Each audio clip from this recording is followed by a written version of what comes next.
tenzende tungamire mukati mezviedzo mananda andibata ndimwino dombo ndiwike ndimwi mutungamire tenzende tungamire semwana onyaradzwa unganyaradzwe nyanza mananda anomunzwa kana matinyarara emwe tenzi wenyanza tenzinde tungamire apo ndasvika nyanza mananda ondishisa andichienda zororo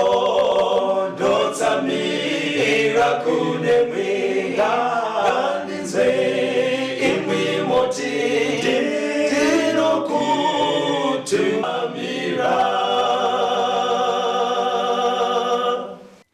Kwaziwai vateereri, tinomuchingamidzai kuchirongwa The Second Coming of Christ chamunopiwa naPastor Gift Rhodzi vekuNorth Zimbabwe Conference of the Seventh-day Adventist Church pamwe chete naPastor Caston Betera vekuEast Zimbabwe Conference of the Seventh-day Adventist Church.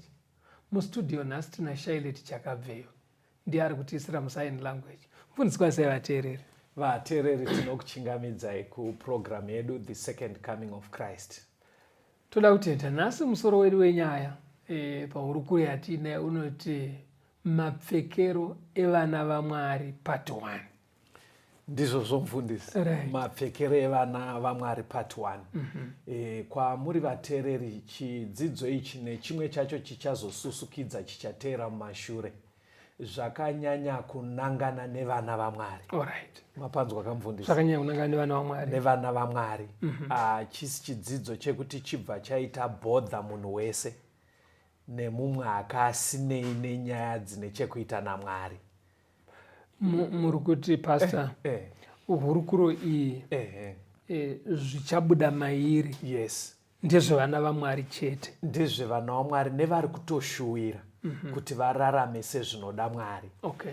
Haisi hurukuro yekuti ibva yanzi nemunhuwo zvake mumwe asingadi kutonzwa ngavatoita izvo. Aiwa. Okay. Ihurukuro yakanangana nevana vaMwari nevari kushuwira kurarama zvinodiwa naMwari. Alright. Saka gatibva tatungamirirwa nekuverengerwa vhesi redu rekutanga vateereri riri kuna Zvakazarwa chapter 14 vhesi ya 6 na7. Zvakazarwa 14 vhesi ya 6. Zvino ndakaona mumwe mutumwa achibhururuka pakati pedenga, ane ivhangeri isingapere kuti aiparidzire vanogara panyika namarudzi ose nendudzi dzose nendimi dzose navanhu vose. Akati neinzwi guru, ityai Mwari mumurumbidzei, nokuti nguva yake yokutonga yasvika. Namatai iye wakasika denga nenyika negungwa nematsime emvura. Pashoko riri kutaurwa iri ratinogona kuti first angels message yekuna Zvakazarwa 14 pari kutaurwa zvinhu zvakawanda vateereri. Pari kutsanangurwa nyaya yekuti nguva yekutonga yasvika. Right. Ndokubva pachinzi fear God and give glory to him, ityai Mwari mumurumbidzei. Saka zvinoda kuti batanei zvese muchidzidzo chanhasi. Okay. Muzvidzidzo zvatakamboita mufundisi zvakabuda pachena kuti nguva iri kutaurwa iyi yekuti ityai Mwari nguva yekutonga yasvika ndo yatiri kutorarama. Kudenga kune rutongo ruri kutoitika. Exactly. Saka toda kuti tione pari kunzi nguva yekutonga yasvika kuti chii chimwe chinhu chinonyanya kukonzidwa parutongo pastor. Parutongo iro ruri kutoitika kudenga. Ruri kutoitika kudenga. Pakunzi ityai Mwari nekuti nguva yekutonga yadi yasvika. Chii chinhu chinonyanya tingati chiko? Chinonyanya kutariswa. Criteria inoitwa nayo rutongo. Okay. Sekutaura kweBhayibheri. Kuti vanhu vanoyerwa sei? Vanhu vanoyerwa. Thank you. Kuti vanhu vanoyerwa sei parutongo. Saka ndoda kuti muverenge vaKorinde vechipiri chapter 5 verse ya 10. Okay. 2 vaKorinde 5. Yes. Verse ndeya 10. Verse 10. Nokuti isu tose tinofanira kuratidzwa pamberi pechigaro chokutonga chaKristu, kuti mumwe nomumwe apiwe zvaakaita nomuviri, sezvaakaita, kana zvakanaka kana zvakaipa. muzvidzidzo zvakapfuura vateereri zvakabuda pachena kuti hatisi kuzoenda kunova present padare rekutonga riri kuitika kudenga. Hakusi kwekuti bhaibheri rikuti munhu wese tichanoti jekerere pamberi pechigaro ichi. Tiriko kuburikidza nemarekodzi eupenyu hwedu anorekodwa nengirozi ariko kudenga. Ndokudzidzisa kwebhaibheri. Saka rutongo runotoitika isusu nemiri yedu tiri absent, but madetails eupenyu hwedu hwese ariko. But pakajekaka kuti ngirozi ndo dzinonyora zvinoitika pano. Yes. Dzonesa marekodzi kudenga. Right. Ndo anoshandiswa. Saka mukutaura kwebhaibheri paruti tese tinofana kuratidzwa pamberi pechigaro chekutonga. Harisi kureva kuti physically tichavapo. But pandiri kuda manje hanzi kuti mumwe nemumwe atongwe sezvaakabata nemiri wake.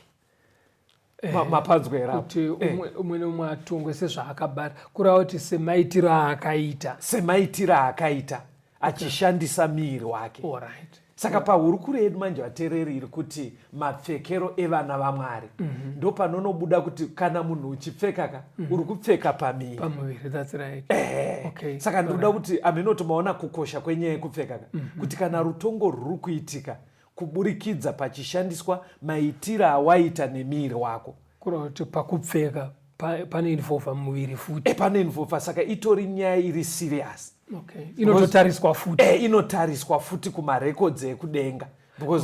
Nekuti zvanzi tofanira kurumbidza Mwari. Tofana kurumbidza Mwari nemiri yedu. Saka zviri kunzi whether wakabata zvakanaka kana zvakaipa nemiri wako hanzi zvinoshandiswa murutongo. Saka toda kuti tichiona pasita kuti dai kuri kwekuti hamingona tiri mustudio, kuri kwekuti mishini yedu yobva yangokolapsa yofa, mishini iri muno mustudio iyi hameno zvangoitika chidzidzo chino ichi chobva changoti gwine pakati. Toda kuerenga vhesi rinogona kusamaraiza zvatichadzidza zviri kumberi. Tichazokondinya hedu nehurukuro asi vhesi iri rinenge ratosamaraiza. Ndivakorinde wekutanga pasta chapter 10 verse 31. 1 Vakorinde 10 verse 31.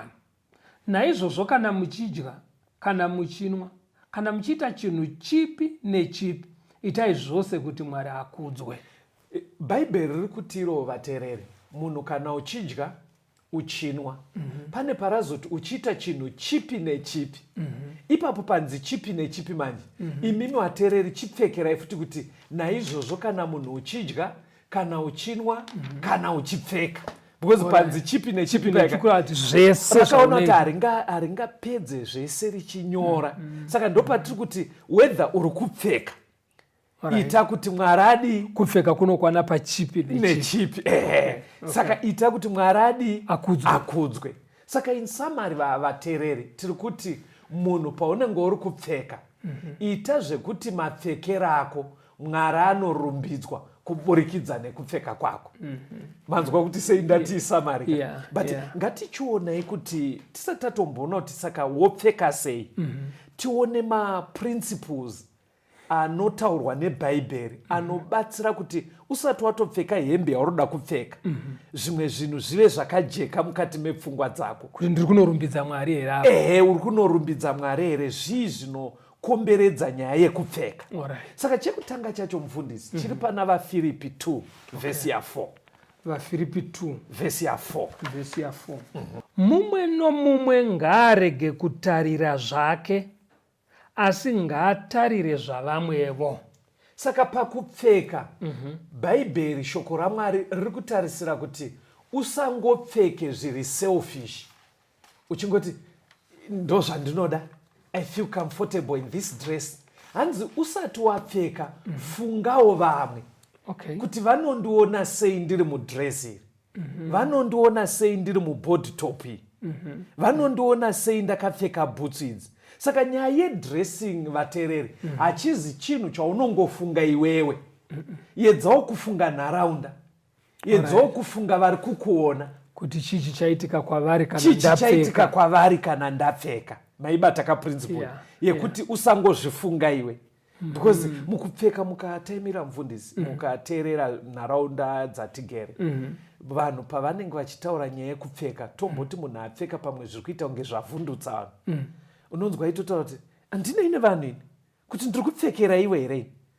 Anogona kakutaura saka apa shoko riri kutoti unotopfekerawo vamwe. Shoko riri kutotsura kapfungwa ikake kuti handinei vanhu, its my wardrobe, ndotenga hembe ndega. Saka shoko riri kutotsura kuti pfungwa iyoyeyo uri mwana waMwari haidiwe. Alright, wazonopagadzirisa pawati uri mwana waMwari. Ndosaka ndandataura tichitanga pasta kuti chidzidzo ichi chakanyanya kunanga vana vaMwari nevari kushuwira kuita zvinodiwa naMwari vari vana vaMwari. Hatibatei chimwe chinhu futi chakakosha ipapo. Peter wokutanga pasta chapter 2 verengai vhesi 9 nevhesi 11 na12. Peter wokutanga 2 vhesi 9. Asi imi muri rudzi rwakasanangurwa, voprista hwamambo, rudzi rutsvene, vanhu vaakazviwanira, kuti muparidze kunaka kwaiye wakakudanai, kuti mubve parima muve kuchiedza chake chinoshamisa. Vhesi 11. Vadikanwa, ndinokumbira zvikuru kwamuri, zvamuri vatorwa navaeni, kuti muzvidzore pakuchiva kwenyama kunorwa nomweya. Mufambiro wenyu uve wakanaka pakati pavahedheni, kuti pavanokupomerai vachiti munoita zvakaipa, varumbidze Mwari nezuva rekushanyira kana vachiona mabasa enyu akanaka. Vana vaMwari vari kunzi nebhaibheri uprista hwaMwari unofanira kuparidza kunaka kwaKristu. Saka pakupfeka kwatinoita tiri vana vaMwari, mapfekero edu inofanira kuva mharidzo. Ndochekutanga chabuda. Chechipiri rabva rati tiri vana vaMwari tinofanira kutondera kuti tiri vafambi nevaeni panyika pano. Mainzwa here kuti we are pilgrims. Kureva kuti isusu hatisi vagari vepanapa nekusingaperi. Yes. Saka kureva kuti kupfeka kunofanira kutaridza kuti uyu haasi wepano. Haasi wepano. Aubva wabatikana ameno kana makambona vanonzi maambasadha, madiplomats aya, vamiririri venyika kune dzimwe nyika, vekuti munyika medu munogona kuita mumiriri anotimiririra but ari kuJapan. Zvandakanzwa zvishoma pamusoro pevanhu aya ndezvekuti ari kuJapan anenge achifanira kumaintaina lifestyle nemapfekero ekuno kunyika kwedu. Kuitira kuti vari ikoko vaite idea uku ndiwo kuZimbabwe. Vanofanira kutoona zviri kuZimbabwe nemunhu iyeye. Saka bhaibheri riri kuti vana vese vaMwari ndozvatiri. Tiri vafambi nevapfuri panyika ino. Hatibva tachikokera panyaya idzi. Saka maabata here maprinciples aya pasta. Number 1, hauzvipfekere iwewe. Unoconsider community nevamwe. Kuti vamwe vanozviona sei. Number 2, tiri vaparidzi kuburikidza nekupfeka kwedu. Number 3, tiri vaeni nevapfuri panyika inoi. Tauda kuona chimwe chakakosha chinotambanura pfungwa nhati idzi. Pana Timoti wekutanga chapter 2 verengai vhesi 1 kusvika pa4. Timoti wekutanga chapter 2 vhesi 1 kusvika pa4. Vhesi 1. Naizvozvo pakutanga kwezvose ndinorayira kuti vanhu vose vakumbirirwe, vanyengetererwe, varevererwe, vavongerwe, madzimambo navose vari vakuru, kuti tigare norugare nokunyarara pakunamata Mwari kwose nomugarire unokudzwa. Ndizvo zvakanaka zvinofadza pamberi paMwari muponesi wedu, uyo unoda kuti vanhu vose vaponeswe vasvike pakuziva zvokwadi. Zano raMwari riri kubuda mushoko raMwari nderekuti shungu dzina Mwari ndedzekuti munhu wese aponeswe. Mapanzwa kapo mufundisi. Saka hanzi chimwe chinotobatsira kudaro kuti vanhu vese vaponeswe kunamata chaiko pasta. Saka manzwa prayer chaiyo. Kwete kuenda kungoenda kuchechi. Riri kutoti prayer chaiyo. Hanzi prayer inofanira kuitirwa vanhu vese. Vangave vabati, kuvanamatira vatungamiriri, madzishe, vangave vamwe vane ameno kusiyana kwemabasa edu. Hanzi mukadaro zvinobatsira kuti munyika mugarike. Muve nerugare, peace.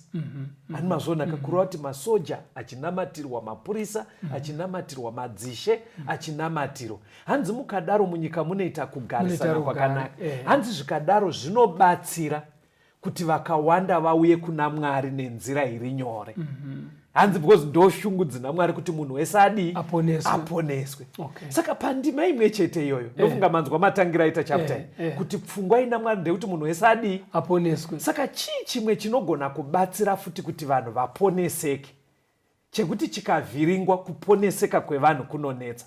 Pachapter iyoyo manje Timothy wokutanga chapter 2 context iyoyo verengai verse 9a munzwe chimwe chinotobatsira chakangoinzana nemunamato unoita kuti munhu wese apone chii chinotaurwa ipapo. 1 Timothy 2 verse 9. Saizvozvo kuti vakadzi vashonge nguo dzakafanira vaine kunyara nekuzvidzora. Manzwa zvikuita bhaibheri ani manzwa rati saizvozvo vateereri kuti saizvozvo riri kureva kuti papfungwa yenge ichitaurwa pamusoro iyo yekuti Mwari arida kuti munhu wese aponeswe. Ndobva yanzi chinoita kuti munhu wese aponeswe chivateereri zvikanzi munhu wese ngaanamatiro. Ndobva raenderera pamberi zvikanzi chimwe futi chinogona kutobatsira kuti kuponeseka kwevanhu kuve nyore munyika mugarike.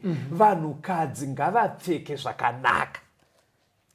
Anzi vaine kuzvidzora nekunyara. Bhaibheri riri kutozva kuti pakasaita mushe panhu ipapo pastor hamugarike zvakanaka munyika hamugarike mushe.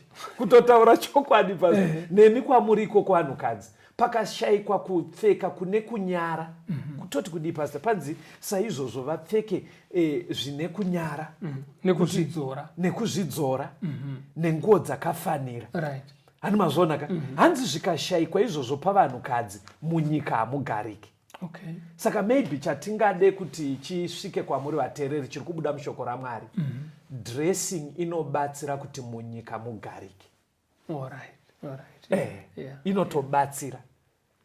Especially kuvanhukadzi sekuru yako ishoko inobatsira kuti munyika mugarike. Pakaita nharaunda yangosarudza kuti isusu hatisina hanya nekupfeka. Nharaunda inoita dambudziko. Munogona kutanga kunyanya kuwanda nyaya dzerape case. Inonzi rape case ka iyo yagara iri case kare. Kunotanga nyaya dzeumbavha. Hazvizoite zvakanaka ubhinya hunonyanya. Saka ende nyika yatiri kurarama pastor ndoda kuti tizonzwa kambo nekukasika. Imboona ichimiro chagara chiri munyika kuti sei muchiona kuti kupfeka kwakakosha. 2 Peter 2 verengai verse 14 tibva tanzwa kambo.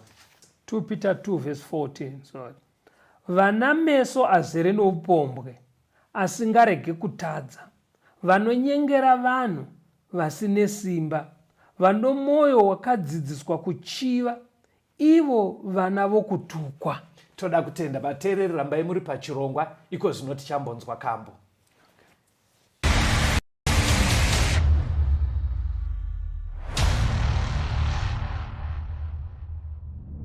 Rimwe zuva tichaenda kumusha wembiri, takapfeka nguo chena nekorona chene, tichakwira takananga kudenga kopenya, tonoimba nengirozi tese.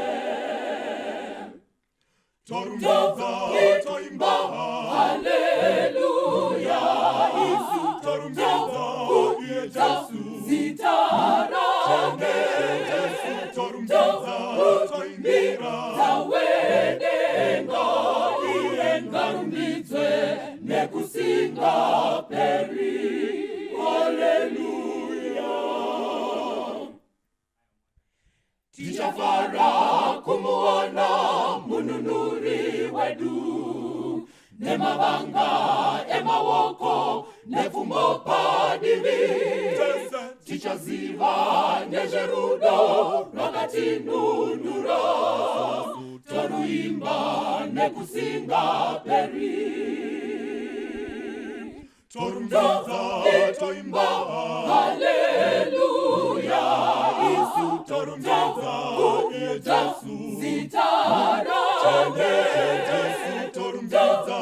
toimbira tawedenga, iengarumbidze nekusinga peri. Haleluya. Hama yangu gadzirira kusangana nashe, zviratidzo zvotiudza iye ave pedyo, ndizvo tigozorumbidza iye muponesi kana tamugamuchira nhasi. Torumbidza toimba haleluya, isu torumbidza iye Jesu zita rake.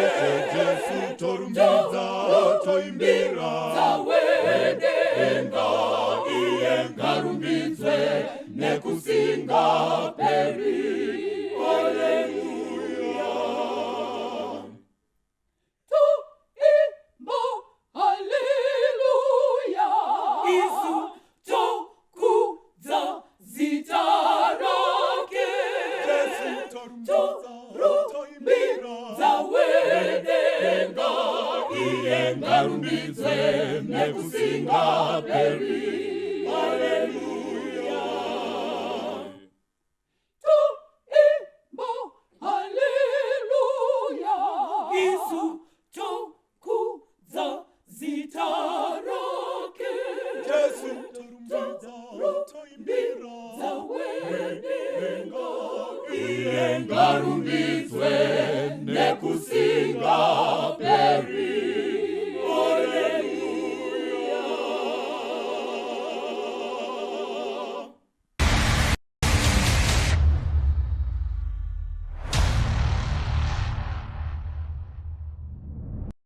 Tinomuchingamidzai zvakare vana vaMwari, tichienderera mberi nehurukuro yedu mapfekero evana vaMwari. Papedzisira kuverenga mufundisi kuna Peter wechipiri chapter 2 verse 14, pabuda kuti munyika muno magara munotori nevanhu vakarerekera mukuchiva, maziso avo azere neupombwe. Ani mazvoona ka? Saka ndosaka mazoona kuna Timothy bhaibheri ranga riri kuti vakadzika Ngwarirai mapfekero. Because tagara environment yatitori vanhu vanoda kuchiva. Saka dambudziko rinogona kuzoitika pastaka nderekuti mapfekero anogona kusunda kana kusundidzira munhu kuti apinde mukuchiva zvozotungamirira muupombwe. Saka nyaya iyoyeyo inenge iri problem yani. Because pane kakawanda pekuti unogona kunzwa vanhu vachitaurana kuti no, munhu anenge agara angori mhombwe chete ndiye anenge agara achingochiva, dressing hainei, munhu you have to dress zviri comfortable, unenge wangogara uchichiva. Inzwai matauriro anoita bhaibheri papfungwa iyoyo pana Luke 17 verse 1 na 2. Luka 17 verse 1 neverse 2. Yes. Zvino wakati kuvadzidzi vake, hazvingaitiki kuti zvigumbuso zvisauya, asi une nhamo iye wazvinouya naye. Zvaiva nani kwaari kuti guyo risungirirwe pamutsipa wake, awisirwe mugungwa pakuti agumbuse mumwe wavaduku ava. Hanzi kudi pasa. Pamuri kutaura nenyaya yeruchiva yeupombwe, pari kubuda pfungwa yekuti kune vanotokonzeresa kuti vamwe vanhu vapinde mukuchiva. Right. Hanzi izvozvo hazvizoshayikwe. Zvicharamba zviripo nekuti kune vanotounza miedzo kuti vamwe vanhu vatadze. Handitika. Saka pakadaro vateereri, iwewe haufaniri kuverengerwa nedenga pakati pevanhu vakadaro vanounzira vamwe kutadza. Plus vateereri musakanganwa kuti ati hurukuro inei yakanyanya kunangana nevana vaMwari, nevari kushuvira kuva vana vaMwari. Variko vamwe vatogara vanotozviudza kuti manje ndikatopfeka zvakadai mirai muone zvavachaita. Handiwo vari kukaundwa nehurukuro inei. But tiri kureva kuvana vaMwari kuti chimiro chakadaro hachidi kuwanikwa. Ngatimboonai pastor kuti nyaya yedressing mukutanga kwenhoroondo yenyika inoi zvazvakamira sei. Genesis 1 verse 27 na Genesis 2 verse 25. Genesis 1 verse 27. Yes. Mwari akasika munhu nomufananidzo wake, akamusika nomufananidzo waMwari, akavasika murume nomukadzi. Genesis 2 verse 25. Vose vari vaviri vakanga vasina kusimira, munhu nomukadzi wake, asi havana kunyara. Pakasikwa munhu nemufananidzo waMwari, hausi mufananidzo wofanika watingatarise unenge uri mumira. kureva kuti kutodza Mwari paunhu, pakarekta, handitika nechimiro chakadaro. But bhaibheri rabva rati vese vari vaviri vakanga vasina kusimira, vavasina kupfeka sezvatakaita izvi machira, asi pasina kunyara. Saka toda kuti tingoona ipapa kuti riri kutanyatsote here kungova naked semazira ataakuita nhasi. Zvinogona kutibatsira pasta kana vaya vakasikwa nemufananidzo waMwari. Bheta kuti titange taona kuti Mwari dressing yake yakamira sei. Zvinobva zvareva kuti ndo yavaive nayo, because masikirwo avo chitema chisati chapinda vaive mumufananidzo iwoyo. Verengai Mapisarema 104 verse 1 na 2. Mapisarema 104 verse ya 1. Rumbidza Jehovha mweya wangu, Jehovha Mwari wangu, muri mukuru kwazvo. Makafukidzwa nokukudzwa noumambo. Imi munozvifukidza nechiedza sechisimiro. Munotatamura kudenga denga somucheka wetende. Saka bhaibheri riri kuti Mwari vanozvifukidza nelight, chiedza. Ndochotoita sechisimiro, sehembe kwavari, kureva kuti covering yavo ilight. ndo covering. Saka chimiro chaive naMwari ichi kureva kuti ndo covering yaive iri pana Adamu naEve, chitema chisati chapinda, because vanga vachiri muimage yaMwari, kureva kuti vanga vakafuka kubwinya kwaMwari. Very good. Vanga vakafuka glory yaMwari, vanga vakafuka chaedza chaMwari, vanga vakafuka chiedza. Glory iyoyo ndo inge vakavafukidza vasina machira chaiwayo. But pakapinda chitema, toda kuti vateereri muone kushanduka kwakatanga kuita dressing. Hande pana Genesis chapter 3 verse 7 kusvika pa10. Genesis 3 verse 7. Ipapo meso avo ivo vaviri akasvinudzwa, vakaziva kuti havana kusimira, vakasonanidza mashizha omuonde vakazviitira nguo. Vakanzwa izwi raJehovha Mwari achifamba mumunda kotonhorera madekwana, munhu nomukadzi wake, ndokundovanda pamberi paJehovha Mwari pakati pemiti yomunda. Jehovha Mwari akadana munhu akati kwaari, uripiko? Iye akati, ndakanzwa izwi renyu mumunda ndikatya, nokuti ndakanga ndisina kusimira ndikavanda. Vatadza vabereki vedu vekutanga, glory yaMwari iya yaive yakavafukidza kana kuti chiedza chiya chakabva, nekuti vanga vachuza kuti vakuda kutungamirwa newakaipa instead of Mwari. Saka pakabva glory ndobva varealiza kuti we are naked.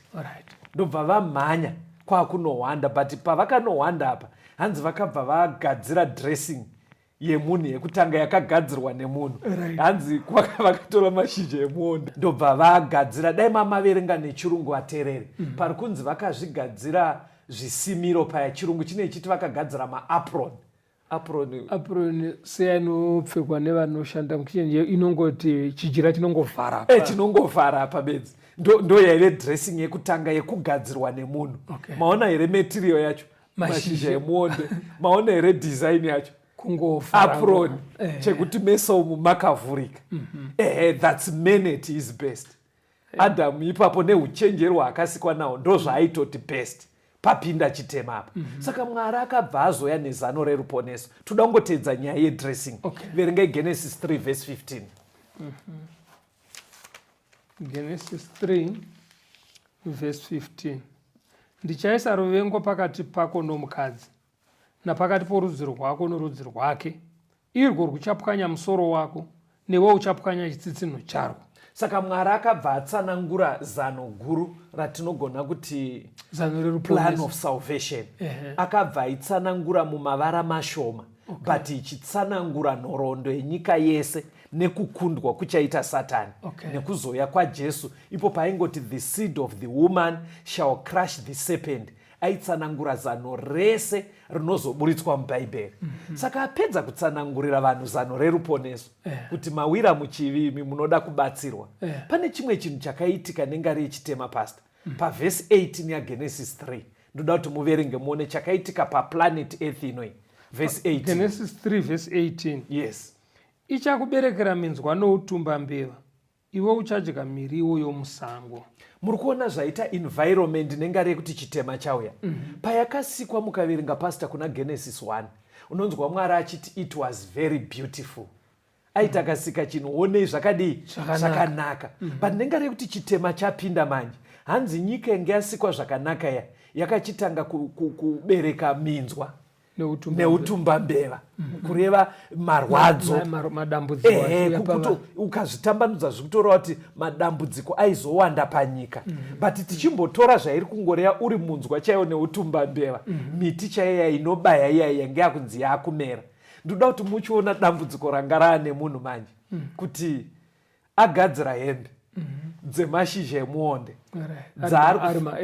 ari maapron, asi achifanira kudzipfeka paenvironment yaane minzwa.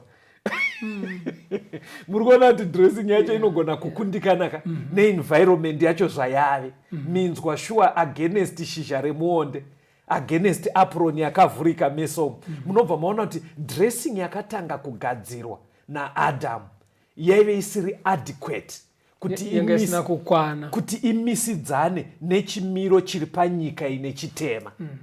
Saka pakupedzisira manje Mwari akabva achiadresa kwakuintrodusa dressing inoenderana nenyika yatukwa ine chitema. Zviri pana Genesis 3 verse 21 manje. Pana Genesis 3 ipapo verse 21.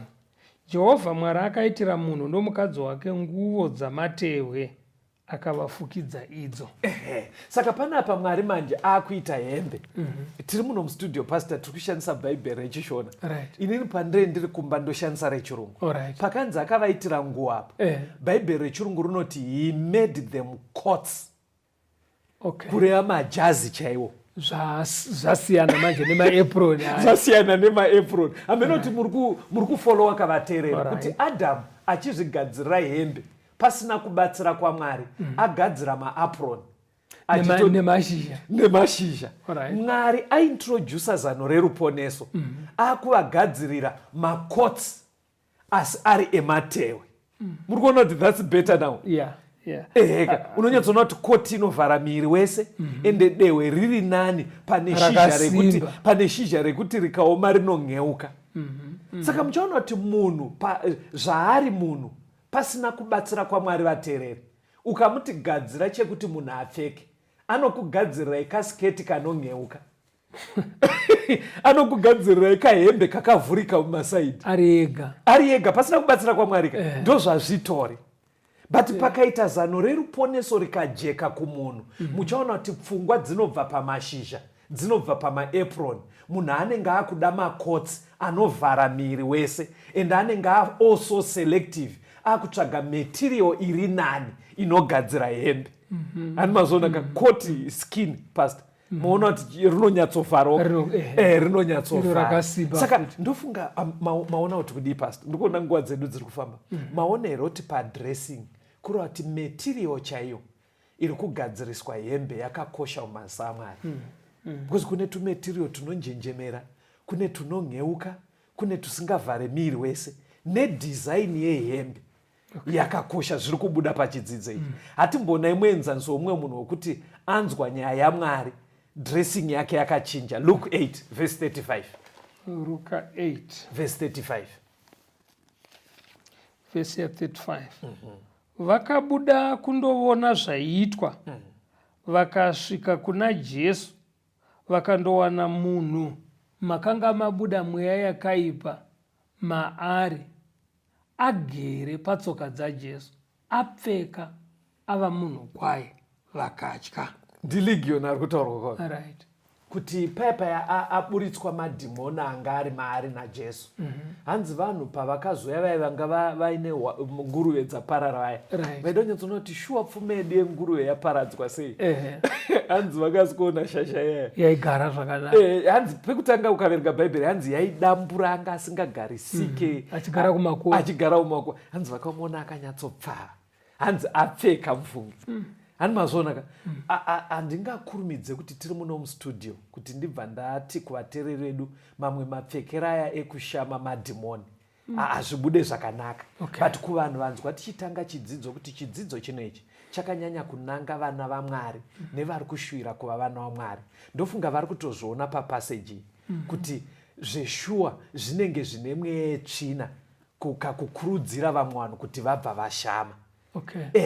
muchaona kuti zvinenge zvine mweya tsvina kamwe kakuita kekuti nemamwe manzwi muri kuti Satani haasare panyaya dzekupfeka. Haasare ndizvozvo mataura nemavara akanaka. Haasare panyaya iyo because handidi kuti zvisvike zvichiita kunge zvinonzi kuti mumwe munhu akazvita sovati saka kupfeka kwangu kuidhimoni. But kutaura chokwadiwo munhu akanzwa zvaJesu dressing inochinja. Anonyatsa kupfeka zvinovhara miri wese pasta. Ngatimboonai kuti pari kunzi apfeka apa because aimbogara ari naked. Bhaibheri kana richiti naked riri kurevei. Handitika kushama. Kushama of course tinotokuziva but pane zvinonyanya kuchenjererwa neshoko raMwari parinoti kushama. Endai pana Exodus 28 verse 42 pastor. Exodus 28 toda kungoaverenga akateedzana tichikasika. Verse 42. Unofanira kuvaitira mabhuruku omucheka kuti vafukidze nyama yavo yakashama. Ngaatange pazviuno asvikire pachidzva. Verengai Exodus 20 verse 26. Exodus 20 verse 26. Rega kukwiravo kuaritari yangu nezvikwiriso kuti kunyasi kwako kurege kufukurwa kwairi. Vaprista vaMwari vaiita basa mutemberi. Imimi munozovateereri kuti kana tagashira Mwari taauprisita hwaMwari. Saka hanzi dressing yavo chekutanga vachiita basa raMwari vainzi vanofanira kupfeka mabhuruku zvikabudura. Pamusoro vaizopfeka havo zvimwe.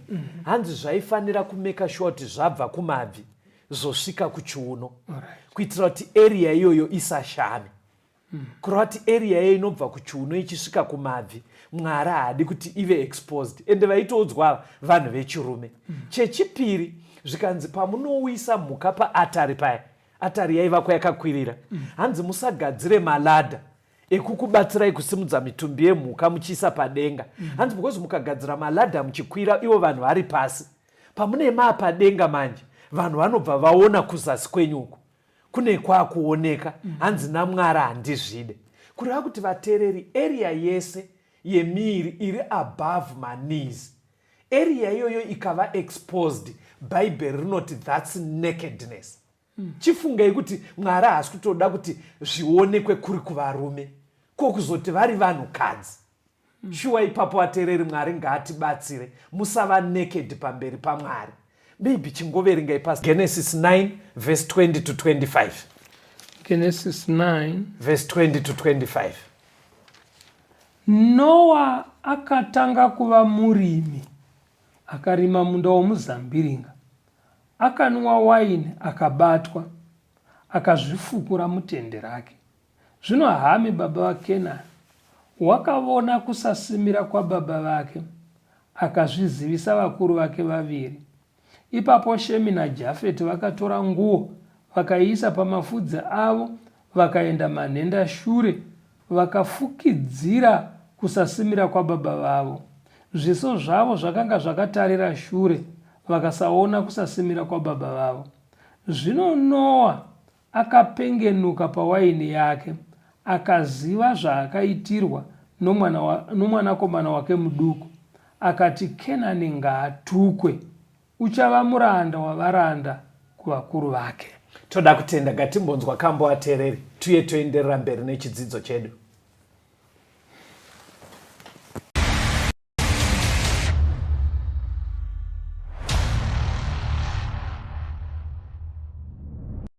Jesu ni shamari wedu, mtakuri wezitazo, Yesu tinokombolewa, inozamina mato,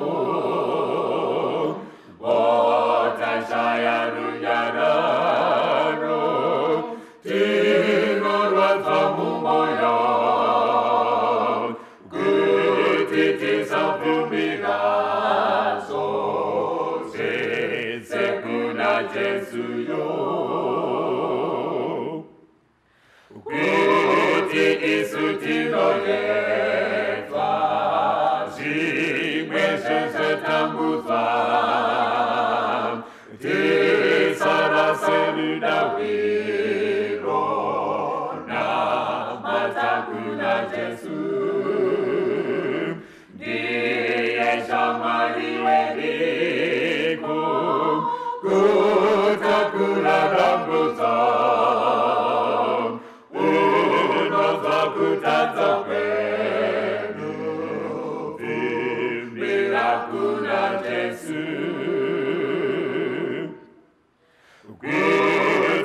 vashaya masimba tane mitoro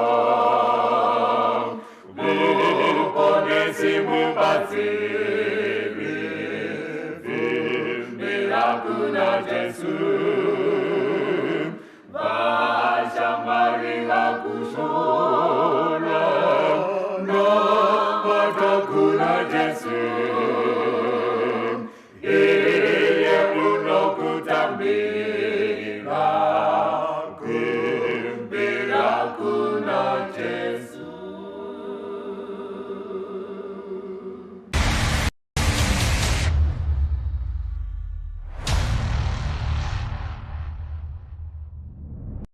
Tinomuchingamidzai zvakare vateereri. Tiri kuenderera mberi nehurukuro yedu mapfekero evana vaMwari part 1. Paverenga mufundisi Noa paakadhakwa akapedzisira asina kusimira, ndima iyoyo iri kuratidza kuti chakaita kuti Kenani mwana waHama atukwe chekutanga akaseka, then panobuda zvakare kuti akanakidzwa nekuona sekuru vakashama. Saka mukazoverenga pazasi inoratidza kuti Shemu naHamu naJafeti, Shemu naJafeti vakakomborerwa nengari yekuti vakaenda nemanhenda shure ndobva vafukidza baba. Pobuda kuti zvine chikomborero pakushingaira kuti vanhu vavhare miviri yavo, zvine chituko pakunakidzwa nekuona munhu akashama kana kuita kuti munhu ave akashama. Saka chandinoda kuti mucherechedza vateereri ndechekuti chikomborero ichi nechituko ichi chiri kuuya munhu aonekwa akashama ari munhu wechirume, kokuzoti ari munhu wechikadzi. Apa tangotaura vari varume, chifungaiwo mega kwamuri kuti kokuzoti ari munhu wechikadzi ari kuva naked kudaro, mumaziso aMwari chinhu chakanaka here? Saka vanhu vopfeka sei pastor? Deuteronomy 22 verse 5. Deuteronomy 22 verse ya 5. Verse ya 5. Yes. Mukadzi haafaniri kufuka nguo dzomurume, nomurume haafaniri kufuka nguo dzomukadzi, nokuti ani nani unoita izvozvo unonyangadza Jehovha Mwari wako. Saka iye zvino tabva panyaya yekushama. Taakuenda panyaya yekuti usinako kushama wopfekei. Saka bhaibheri hari kutanga ratiudza zvekupfeka, riri kutanga ratirambidza kwarinozoti ndokwakarerekera pfungwa dzedu. Hanzi kana uri munhurume sezvamakaita imi pastor, ndoziva kuti vari pamatelevhizheni vari kutiona, hazvina kunaka tiri muno mustudio muonekwa makapfeka dress. Besides kuti vanhu vanoseka, hanzi naMwari it's an abomination. Zvinonyangadza Mwari, zvinoita kunge zvinosvota Mwari. Zvikanzi even the opposite is true, kuti ari munhu wechikadzi handitika obva aonekwawo manje akapfeka midhebhe, especially ndikutaura iri nharaunda yedu iri nharaunda yedu, because ndoziva kuti pamumama uda kubvunza kuti asi kune dzimwe nyika zvikazodai, aiwa hatinoita debate mustudio pastor, munharaunda yatinogara inoi zvinotozikanwa. Vanhu vanogona kutoziva kuti mapfekero aya ndeechirume aya ndeechikadzi. Saka izvozvo zviri kunzi vice versa yakadaro haina kunaka. Maybe musati maenda kure ndikuona muda kutaura bedzi. Ndikuona pane kwamunoda kumhanyira, because pandataura kuti mukapfeka dress hamunaita problem, but pandazotaura munhukadzi ane mudhebhe manje, ipapo ndaona mama uda kutaura. Ona zvimwe zvogona kubatsirai pastor. International signage inoisa zvikwangwani karako vasati pane shanduko dziri kuuya, mabathrooms kana kuti matoilets anogona kubatsira panyaya ndiri kutaurai, kuti chimbuzi chinenge chiri chevarume nechevakadzi vasingadi kunyora kuti varume kana kuti vakadzi, vane kamunhu kavaidhrowa. Kamunhu ikako kaitodhrowewa kakapfeka hembe. Hembe idzodzo dzaitobatsira kuti uzive kuti munhukadzi anopfekei nemunhurume anopfekei. Hazviiti kuti pachimbudzi vonyora kuti varume vodhrowa kamunhu kane dress. Makambozviona? Saka ndiri kungoita kuti mubatsirike kuti sekunharaunda kweduka hatina dambudziko, imbomirai dzimwe nyika. Kunharaunda kwedu manyorero atinotoita pamabathroom nezvimbuzi aya anotoratidza ega kuti munhu uyu anopfeka so, uyu anopfeka so. Chitaura izvo maimda kutaura. No, ndandiroda kuti pamati matrausi ndikati vamwe vanoita argument kai kuti kuna akadhizainwa ari echikadzi, saka ndofunga mabva mapapindura pamati zvimwe zvaigona kubatsira kunotora mameseji akanyorwa pamatoileti ekuti wana vachitaura mukadzi anodescribiwa nemunhu akapfeka sketi. Vanotodhirowa patoileti ipapo munhu akapfeka sketi. Havambonyoroti vakadzi vodhirowa munhu akapfeka trouser. Zvinogona kubatsira imwe nzira iri nyore. Pamuri kutaura ndopaziva pekuti zvinonzi trouser nderechikadzi nekuti raita bhatani kuleft. Aiwa pastor, hatingataure pfungwa dzakadaro mustudio. Hamusi kuona kuti kungoveteredza kwasatani here kwaanenge achida kuti vanhu vangoramba vachinhingirikira. Hazvina kumira zvakadaro. Saka vateereri, Mwari haatarisire cross dressing. It's an abomination. Zvinonyangadza Mwari. But sei vanhu vachipfeka mapfekero avanoita? Sei tichingori panyaya iyoyi yatiri kutaura yaDeuteronomy 22:5 yekuti munhurume asapfeke zvechikadzi nemunhukadzi asapfeke zvechirume. Chii chinogona kudaro chakakonzera kana kuti chiri kukonzera kuti nevamwe vana vaMwari vawanikwe vari mutsika iyoyi inonyangadza Mwari? Chekutanga chacho influence yemaparents pastor. Verenga Ezekiel 16:44. Ezekiel 16:44. Ezekiel 16:44. Yes. Tarira, mumwe nomumwe unobata neshumo uchabata neshumo iyi pamusoro pako achiti, sezvakaita mai ndizvo zvakaita mwanasikana wavo. Maparents ane influence yekuti zviri kuraramika pavari zvinogona kuwanikwa pavana. Saka tinotori nevamwe vana pastor wekuti nengari yekuti ndo zvanga zvichingorovedzerwa nevabereki. Zveshuwawo anogona kutoti zveshuwa vhesi iri randijekera mufundisi. Funge henyu ndo zvandakangokura ndichitengerwa nei? Nevabereki. Saka muri kuona chidzidzo chauya manje. Saka chidzidzo ichi hachisipo pakutonotsvaga kuti munhu uyu ndofunga naMwari haponeseke. But chiripo pakuda kutinyukura kuti tashinga kuva vana vaMwari. Zvinogona kuva zviri zvemhuri yenyu kuti ndo mapfekero. But kana chiedza chauya unofana kuenda panodiwa nani? Munoziva kuti kune maparents pastor vekuti iwo kandipe iri example iyo yemidhebhe kuvanhukadzi. Mai vanenge vachitopfeka madress avo zvakanaka. But vana vanenge vachivatengera izvo zvataurwa nebhaibheri izvo. Munoziva kuti chimwe chinodarisa chii? Kune mumwe wekuti anenge achinyatsona kuti nababa vepano izvo hazvipfekeke izvi. But anenge achizvida iye samai. Saka anopedzera shungu idzodzo pamwana. Saka bhaibheri rataura kuti kazhinji zviri kunobuda pavana kunyanya vechisikana kufanana namai, because shungu dzavo dzese dzavakutadza kuita nengari yekuti pamwe vane vazukuru dzinonoperera pamwana. But iwewo mwana unofana kuita sei? Hebrews chapter 11 verse 24 kusvika pa26. Hebrews 11 verse 24. Nokutenda Mozisi akura akaramba kunzi mwanakomana womukunda waFarao. Akati zviri nani kuitirwa zvakaipa pamwe chete navanhu vaMwari pakufarira zvinguva duku. Akati kuzvidzwa kwaKristu ifuma huru kukufuma kwose kweIjipita nokuti wakatarira mubayiro. Saka panofana kusvika stage ndakumbotaura nevana vekuti unogona kuwa wangori muchimiro ichocho chekupfeka zvinonyangadza Mwari kuri kuburikidza nekuti wangori dependent pamaparents. But bhaibheri riri kuti Mozisi ayaruka akura akasvika pakurealize akaita macorrections. Ngatiitei macorrections. O else akasaitwa macorrections. Ezekiel 23 verse 19 chii chinoitika? Ndaona mozotaura maverenga vhesi iroro. Ezekiel 23 verse 19. Ezekiel 23 verse 19. Kunyangwe zvakadaro wakaramba achiwedzera kupata kwake, achirangarira mazuva ouduku hwake akapata nawo panyika yeIjipita. Pataurwa nyaya yekupata apa pastor inogona kukonfisa. Ndokumbira kuti endai kuna vaKorinto yekutanga chapter 6 verengai verse 9 na10 tinzwe kuti kupata chii, tione kuti zvinogadzirika sei papapo. VaKorinto yekutanga chapter 6 verse 9 na10. VaKorinto yekutanga 6 verse 9 na10. Ko, hamuzivi kuti vasakarurama havangagari nhaka youshe hwaMwari here?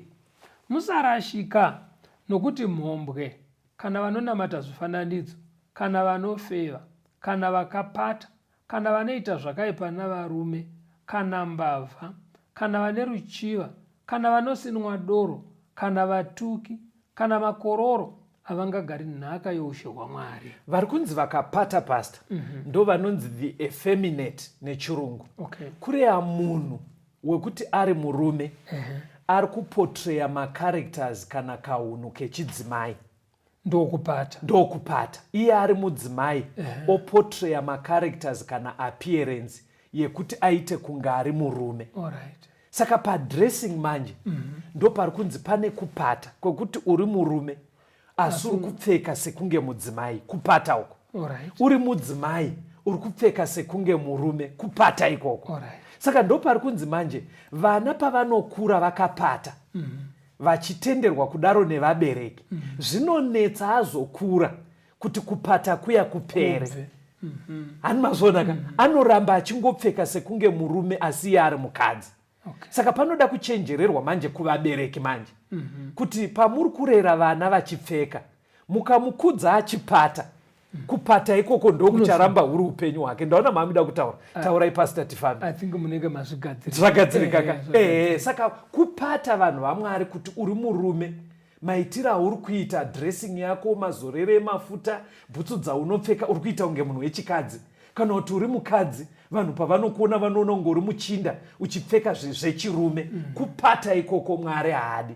Toda tiende pamberi. Chii chimwe chinoita kuti vanhu vapfeka vachidaro? Joshua chapter 7 verengai vhesi ya20. Joshua 7 vhesi ya20 chete inoti kudii? Ipapo Akana akapindura Joshua akati, zvirokwazvo ndakatadzira Jehovha Mwari waIsraeri ndikaita zvokuti nezvokuti. Verse 21. Ndakaona pakati pezvakapambwa nguo yakanaka inobva Bhabhironi nesirivheri yakasvika mashekeri ana 200 norurimi rwendarama rwakasvika mashekeri ana 50 pakuyerwa kwaro. Ipapo ndakazvichochora ndikazvitora. Tarirai zvakavigwa pasi mutende rangu. Chimwe chakangoinfluensa Akani kuti apinde mudambudziko iri angaona hembe nyowani isiri yekumusha kwawo yave yekubhabhironi. Saka muchaona kuti tinoafana wakaona pastor ini ndorelata stereki inoafana echidiki anongopfeka zvimwe zvaapfeka ukamubvunza kuti kosei wakapfeka izvi unzwa asautarise paTV ndofanika zviri kupfekwa nemuimbi nhingika wekuAmerica. Hamukona zviri kuitika kuvanhu vari kupfeka nengari yekuti chinhu import. Vafana vaizvino vanotaura vachiti label. Makambozvinzwa here izvozvo? Label kureva kuti masara saka gati pasi yei. Ukanzwa vafana vachiti label ari kuedza kungoreva kuti ijira rekubhabhironi. Ijira rakabva kunze. Ijira rakabva kunze. Saka izvozvoka munhu anotopfekera reason iyoyo. But onai dambudziko razvakapa kunani? Kuna Akani. Kuimwe reason Vatongi 14 vhesi ya10. Judges 14 vhesi ya10. Vatongi 14 vhesi ya10. Vhesi ndeya10. Baba vake vakaburukira kumukadzi. Samsoni akagadzirapo mutambo nokuti majaya aisiita saizvozvo. Chakaita kuti Samsoni angoita pati musuyo hanzi it's because vezera rake ndo zvinhu zvaive mufashoni. Ndo zvavaisiitawo. Maona reason yacho. Saka tine vanhu pastor wekuti anopfeka chinhu because ari kungoti ndo chiri trend. Ndo zviri kuitika mazuva iwayo. Ukanyatsobvunza kuti koinda angona kutokudza kuti asamutarise vatambi vese vebhora mazuva ano zvavanenge vakaita misoro yavo. Ndo zviri mufashoni. Ari kuteedzera but zvisiri zvinhu zvinofadza Mwari. Saka dambudziko iroro rinonyanya kune vechidiki pasi. Kungoti ari kuti nekuti ndo zviri mufashoni. Ndo zvemizera yechidiki. Kuzi pane pekuti ndakachamizika pastor kuti ndakaona mumwe mufana anga akapfeka imwe t-shirt. Saka t-shirt yanga inaika yenge ine chinenge chiskeleton panapa. Chinenge chidenya chemunhu munoziva zvinoita mabhonzi emunhu kana aora chidenya panapa. Hameno zvinenge zvimavhampaya zvakanyorwa panapa. Tikati munengera chii? Zvikanzi handisi mudhara kaini. Munzwa reason yare nayo. Ndapfeka izvi ndo zvechidiki. Zvakaita kunge zvinonzika kapfekere kakoka ndo zvinofana kuitwa nevechidiki. But inzwai Bhaibheri richitsura. Ndoda tiverenge Muparidzi 12 vhesi 1 na 2 Timothy 2 vhesi ya22 akateedzana. Munzwe yambiro inopiwa vechidiki. Muparidzi 12 vhesi 1. Yes. Rangarirawo musiki wako pamazuva ojaya hwako. mazuva akaipa asati asvika namakore asati avapo, panguva yauchazoti handifariri izvozvi. Right. 2 Timothy 2 verse 22. verse 22. Asi tiza kuchiva kwoujaya, uvinge kururama nokutenda norudo norugare pamwe chete navanodana kunashe nomwoyo wakachena. Bhaibheri raitozva kuti vechidiki pane kuchiva kwakawanda kwakazara matiri. Ngakungwarirwe mapfekero atinoita. Zvizhinji zvatinofunga ndezvezera rechidiki, bhaibheri riri kutoti kuchiva kweujaya. John 1 verse 43, pastor. John 1 verse 45 to 46. verse 45 5 to 46. Filipo akawana Natanieri akati kwaari, tamuwana iye wakanyorwa zvake naMozisi pamurayiro navaprofita, iye Jesu weNazareta, mwanakomana waJosefa. Natanieri akati kwaari, kune chinhu chakanaka chingabva Nazareta here? Filipo akati kwaari, uya uone. Nazareth maisatarisirwa kuti mubude munhu ane unhu hwakanaka sezvaipana Jesu mukukura kwake. Saka chimwe chinoita kuti vanhu vadrese madresero avo environment. Saka muchiona kumusha pune pfungwa yekufunga kuti pane mapfekero ekumusha neekutaundi. Saka mukachirichidza madhorobha mazhinji ane vanhu vanopata, ukavabvunza kuti ko sei muri kupfeka muchidai, reason inenge iri yekuti aiwaka zvinozodere uri pakambasi pacollege, zvinozodere uri mutown. But bhaibheri riri kuburitsa kuti environment haisi reason yekuti upate pamberi paMwari.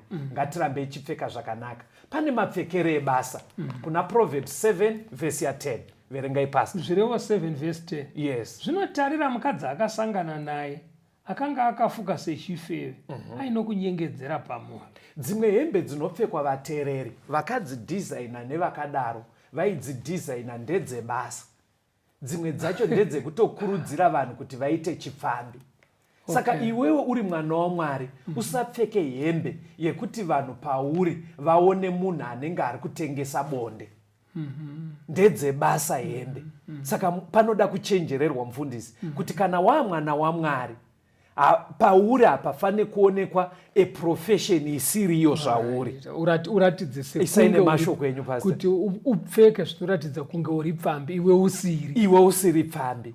Pfambi dzinopfeka sei? Dzinoita zvese zvataurwa nebhaibheri zvinovengwa naMwari. Dzinokonzera kupata kuti uri munhukadzi, unenge uchipfeka zvechirume, unenge uchiva naked, area dzataurwa nebhaibheri kunzi hadzifane kushama, unenge uchiita kuti dzishame. Saka Mwari anoti kudii mukupedzisira tichioneka vateereri? Uri mwana waMwari, Luke 12 vhesi ya 8 na 9. Iverengei mobva maoneka vateereri vedu. Luka 12 verse 8. Ndinoti kwamuri, mumwe nomumwe unondipupura pamberi pavanhu, mwanakomana womunhu uchamupupurawo pamberi pavatumwa vaMwari. Asi unondiramba pamberi pavanhu, ucharambwawo pamberi pavatumwa vaMwari. 30 seconds komendai kuti panzi kudii pastor? Pane mapfekero anoramba Mwari. Nekuti tanzi tofanira kukudza Mwari nezvese zvatinoita. Saka Jesu ari kuti mapfekero ako akandiramba, ini ndichakurambawo. Asi mapfekero ako akandipupurira, iniwo ndichakupupurirawo pamberi pengirozi. Nekuti nguva yerutongo iri kutoitika. Ndo zviri kutoitika kudenga. Mwari akukomborei vateereri. Tinoda kutenda. Tibatei panhare dzinoteerana. Pakaita mibvunzo, pangaita zvimwe zvamunoda kuti tibatsirane. Vamwe vari kujoina maWhatsApp group kuti vapote vachitumirwa zvidzidzo zuva rimwe nerimwe. Mwari amuchengetei. Torai nhare idzi dzinoti 0774 651 181. 0774 651 181. Kana kuti 0716 452 086. 0716 452 086. Mwari vave nemi, tisangane muchikamu chinotevera. Tenzende tungamirwe mukati mezviedzo mananda andibata ndimwino dombo ndirwi